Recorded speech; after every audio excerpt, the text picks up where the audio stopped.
Assalamualaikum warahmatullahi wabarakatuh.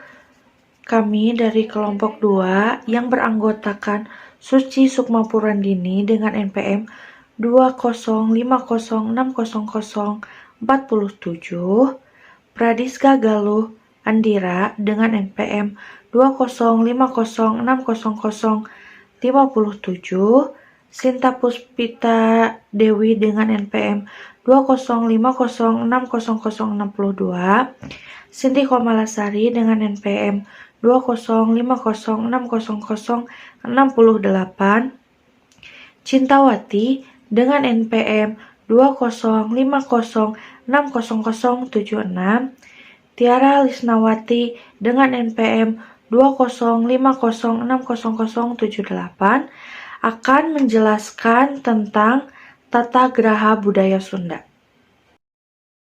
Saya Fariska Galandira dengan NPM 2056657. Di sini saya akan membacakan pengertian rumah adat Sunda. Masyarakat Sunda kerap melestarikan pengetahuan dari leluhur dengan gaya hidup tradisional dalam suatu keharmonisan dengan alam.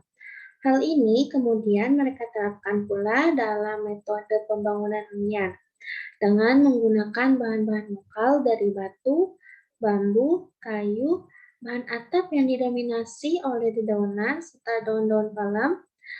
Rumah-rumah tradisional Sunda juga sebagian besar kerap mengambil bentuk dasar dari struktur atap lana atau yang disebut juga dengan atap gaya kampung yang terbuat dari bahan-bahan dedaunan seperti ijuk, serat, aren hitam, hatap dedaunan atau dedaunan palem yang menutupi balok, dinding, anyaman bambu, kerangka kayu, dan struktur yang dibangun di atas panggung pendek. Variasi atapnya juga dapat berupa atap pelana yang melandai. Atap pelananya dibuat menjorok dan lebih rumit. Ini dikenal dengan julang lapak, artinya burung yang mengumpulkan sayapnya.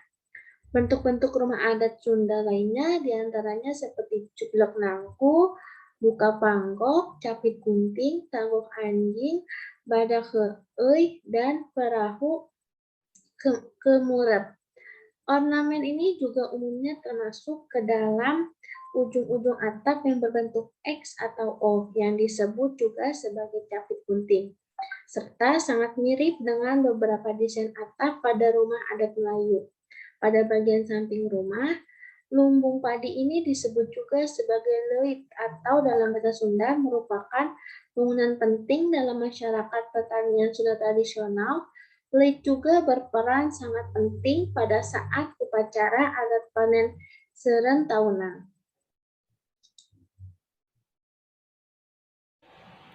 Selanjutnya ada jenis-jenis rumah adat Sunda. Yang pertama ada capit gunting. Jenis rumah adat Sunda yang pertama adalah capit gunting. Diberi nama capit gunting sebab bentuk dari atapnya yang mirip dengan huruf X atau gunting. Atapnya juga terbilang cukup tinggi dengan bahan dasar pembuatan bangunan yaitu dari dedaunan kering. Hal ini ditujukan agar suhu di dalam rumah selalu dalam keadaan yang sejuk. Yang kedua ada jublek nangkub. Rumah adat Sunda jublek nangkub merupakan rumah adat dengan ciri khas bentuk atap bertingkat dengan dinding yang terbuat dari bambu dengan ukuran yang besar. Rumah adat Sunda jublek nangkub sendiri memiliki filosofi simbol kepribadian masyarakat yang ramah, sopan, dan bersahaja. Yang ketiga ada badak heai. Rumah adat Sunda badak heai sebagai rumah adat Sunda yang banyak dijumpai di Sukabumi. Penamaannya sendiri diambil dari bentuk atapnya yang sangat mirip dengan badak menguap. Rumah adat ini terbuat dari bahan dasar kayu untuk bagian dinding dan lantainya. Sementara pada bagian atapnya dibuat dari genteng tanah liat. Bagian atap ini juga terbagi menjadi dua bagian, yaitu dari atap kecil yang lebih tinggi dan atap besar yang menaungi bagian belakang rumah. Selanjutnya yang keempat ada perahu kumureb. Rumah adat perahu kumureb dari namanya telah dapat dibayangkan seperti apa bentuk bangunan dari rumah adat ini. Sesuai namanya, perahu kumureb ini memiliki bentuk yang mirip dengan perahu. Bentuk mirip perahu ini terdapat pada bagian atap yang menyerupai perahu terbalik. Selain bentuknya yang unik, bentuk pada bagian badan rumah juga tak biasa. Rumah adat ini sendiri terdiri dari berbagai bentuk, mulai dari bentuk trapesium pada bagian belakang dan depannya, lalu bentuk segitiga sama sisi pada bagian kiri dan kanan rumah. Rumah adat Sunda Perahu Kumureb juga dapat dijumpai di 3 daerah yang ada di Jawa Barat, yakni Garut, Ciamis, dan Tasikmalaya. Selanjutnya yang kelima ada rumah adat Tagog Anjing.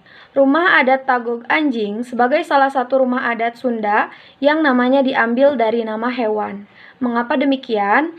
Hal ini karena menurut masyarakat Sunda, bentuk rumahnya sengaja dibuat mirip dengan anjing yang sedang duduk atau berjongkok. Jika dibandingkan dengan rumah adat Sunda lainnya, rumah adat Tagog Anjing memiliki bentuk rumah panggung dengan posisi yang lebih rendah. Selanjutnya yang keenam ada rumah adat Jalopong. Rumah adat Jalopong ini memiliki ciri khas bagian atap yang terbentuk seperti pelana panjang. Nama rumah adat Jalopong ini diberikan karena bagian dalam teras rumah ini sengaja dibiarkan kosong tanpa adanya perabotan di dalamnya. Selanjutnya yang ketujuh ada rumah adat Bukapongpok. Rumah adat Bukapongpok menjadi rumah adat Sunda yang bagian pintu masuknya sejajar dengan salah satu ujung atap. Rumah adat ini terlihat lebih sederhana jika dibandingkan dengan rumah adat lainnya. Rumah adat Bukapongpok jika dilihat dari area depan hanya terlihat pada atap bagian depannya saja, karena area samping atap sengaja dibuat miring dan mendatar. Selanjutnya yang kedelapan ada rumah adat Julangapak. Rumah adat Sunda yang terakhir adalah Julangapak, dengan makna sebagai burung yang sedang mengepakkan sayap. Penamaan ini dikarenakan posisi atap rumah yang kerap melebar ke arah samping seperti burung yang sedang mengepakkan sayapnya. Selanjutnya ada ciri khas rumah adat Sunda. Yang pertama ada posisi atau tata letak bangunan. Tata letak dari bangunan suku Sunda memiliki filosofi yang menarik, di mana arah matahari sebagai arah yang baik untuk menentukan posisi rumah. Hal ini juga diterapkan mengingat arah kiblat yang sesuai dengan arah matahari tenggelam. Maka dari itu, setiap rumah juga tidak boleh menghadap ke arah selain barat dan timur. Untuk pembangunan rumah baru pun harus sesuai dengan posisi rumah yang telah ada pada wilayah tersebut, sehingga kampung maupun daerah tersebut akan terlihat dan tersusun rapi. Yang kedua ada pondasi rumah adat Sunda. Pada dasarnya, bentuk rumah adat Sunda ini tidak terlalu berbeda dengan rumah tradisional lainnya. Yang membedakan setiap rumah adat adalah posisinya ataupun pondasinya. Lantas terletak pada bawah sudut rumah sebagai ciri khas rumah adat Sunda. Secara tradisional, rumah adat Sunda juga memiliki bentuk hunian panggung dengan ketinggian 0,5 sampai 1 meter dari permukaan tanah. Bentuk dari pondasi rumah adat Sunda yang rumah panggung ini kemudian berfungsi sebagai penanggulangan bencana banjir atau gempa bumi. Sementara pada bagian kolong rumah, orang Sunda kemudian dimanfaatkan sebagai tempat penyimpanan peralatan tani serta stok kayu bakar atau suluh. Kolong rumah juga kerap digunakan sebagai tempat memelihara ternak seperti ayam, entog, dan bebek. Yang ketiga ada lantai rumah adat Sunda. Ciri khas pada rumah adat Sunda diantaranya pada arsitektur yang sangat unik, yaitu dengan menggunakan bambu terbelah. Penggunaan bambu ini memiliki tujuan sebagai sirkulasi udara yang dapat masuk melalui kolong bawah rumah. Masyarakat Sunda juga umumnya menyebutnya bambu ini dengan 10. Perkenalkan, saya Sinta Puspadewi dengan NPM 205060062. Di sini saya akan membacakan lanjutan dari ciri khas rumah adat Sunda. Selanjutnya, tembok bangunan rumah adat Sunda. Rumah adat Sunda menggunakan anyaman bambu yang memiliki lubang-lubang kecil layaknya rumah tradisional lainnya sebagai tembok. Lubang-lubang ini juga kemudian difungsikan sebagai jalan masuk dan jalan keluar udara, sehingga rumah ini tidak terlalu panas. Anyaman bambu pada masyarakat Sunda juga kerap menyebutnya dengan nama bilik. Selain bagian tembok, daun jendela, serta pintu juga menggunakan material bambu sebagai bahan utamanya. Selanjutnya adalah plafon rumah adat Sunda. Sementara pada bagian plafon juga terbuat dari susunan bambu, dengan rangka atap bambu utuh yang berdesain lebih besar ketimbang kerangka lainnya. Hal ini juga kerap bertujuan sebagai tempat penyimpanan barang-barang si pemilik rumah. Salah satu ciri khas rumah adat Sunda ini juga pada bentuk atapnya yang hampir sama dengan pelana. Biasanya atap ini juga terbuat dari bahan material alam yaitu dedaunan. Dan yang terakhir adalah memiliki 3 struktur bangunan utama. Rumah adat Sunda kerap terbagi menjadi 3 bagian ruang yaitu hareup, tengah imah, dan tukang. Bagian hareup merupakan ruang depan yang berguna sebagai teras rumah serta tempat untuk menerima tamu laki-laki. Kemudian pada bagian tengah imah, rumah adat Sunda yang kerap digunakan batas sekat dengan beberapa bilik atau pangkeng.